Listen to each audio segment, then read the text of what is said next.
Hello all, welcome back to Project Master Podcast. Do you know that scope looks simple until the PMP exam hits you with one word that flips the answer? Today you will know 15 scope tips that act like a decision filter so you can stop falling for scope creep, gold plating, and the classic validate scope versus control quality trap. And remember, the PMP is mixed mode. PMI's current exam outline says 40% predictive and 60% split between agile, adaptive, and hybrid. Let's move on to the first tip. Always split project scope versus product scope. Every scope question starts here. Project scope means work we do. Product scope means features or functions delivered. If the question talks about work package activity WBS, think project scope. If it talks about features, performance, requirements, think product scope. The exam trap is they will mix the words to confuse you. Tip number 2. Convert vague needs into testable requirements plus acceptance criteria. Make it user friendly. It's not a requirement. It's a wish. Translate it into something measurable. User completes checkout in under 60 seconds. That is testable. If you can't verify it, you can't accept it. Tip number 3. Use an RTM mindset even if RTM is not mentioned. RTM thinking is simple. Every requirement traces to a deliverable. Every deliverable traces back to a requirement. If anything doesn't trace, expect scope risk. Traceability prevents hidden work. Let's do a micro check here. A deliverable exists but no requirement supports it. What is it? I know I guess the answer. The answer is gold plating. Moving on to tip 4. Follow the PMI flow. Define, agreement, breakdown. In scenario questions, the best option usually follows this order. Define or clarify scope. Obtain stakeholder agreement. Break it down for execution. If an option jumps straight into building while scope is unclear, that means red flag. Decomposition is your best friend. When things feel messy, the exam safe move is break it down. Predictive means WBS and WBS Dictionary is involved. When we talk about agile, it's going to be epic featured story with acceptance criteria.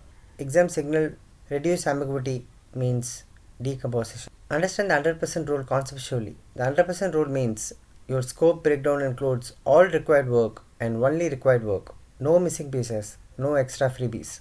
Let's do a micro check. What breaks scope control faster? Missing work or extra work?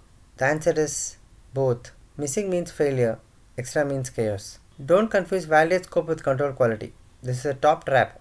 Control quality means internal check. Is it built correctly? Validate scope means customer acceptance or sponsor acceptance. Do you accept it? If you see sign off, formal acceptance, customer approves. That is validate scope. Scope change. Choose formal change control, not informal approval. In predictive or hybrid, just add one more feature. It's not casual. It's a change. The safest response in an exam is going to be change request, impact analysis, approval, update baselines. Informal yes means scope creep. Spot gold plating and reject it politely. Gold plating feels noble. Let's delay the customer.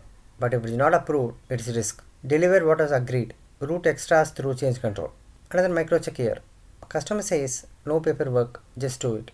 What is going to be the best PMP answer? You have guessed by now. The answer is follow change control. Know the scope baseline trio.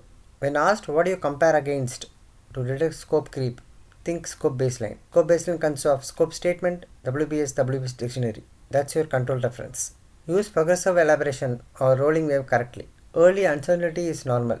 Don't pretend everything is detailed on day one. Plan near-term work in detail. Keep future work high level. And refine as you learn without losing governance. Agile scope is flexible but not chaotic. In Agile, scope can evolve, but it evolves through discipline. Backlog refinement, prioritization, definition of done, acceptance criteria. Flexibility with guardrails. Prioritization is scope management. When trade-offs show up, strong project managers don't promise everything. They reprioritize with stakeholders to protect value delivery. Scope management is choosing the right yes. Lock stakeholder agreement early and reconfirm at key points. Many disputes happen because alignment is assumed. Get agreement early, reconfirm at milestones, and especially after changes or discoveries. That reduces rework and makes acceptance smoother. Identify the approach first, predictive versus agile versus hybrid. Before choosing a scope action, identify the environment from the clues. PMI's outline explicitly blends approaches across the exam, including the predictive agile hybrid mix. So step 1 is always what mode am I in? Then choose the scope tactic that fits. A rapid recap here. Your scope cheat code in one breath. Work versus features, testable acceptance criteria, traceability mindset, decompose to remove ambiguity, acceptance is not equal to quality, and change control protects baselines. We have come to the end of the podcast. Hope the knowledge is valuable. Thank you for tuning in.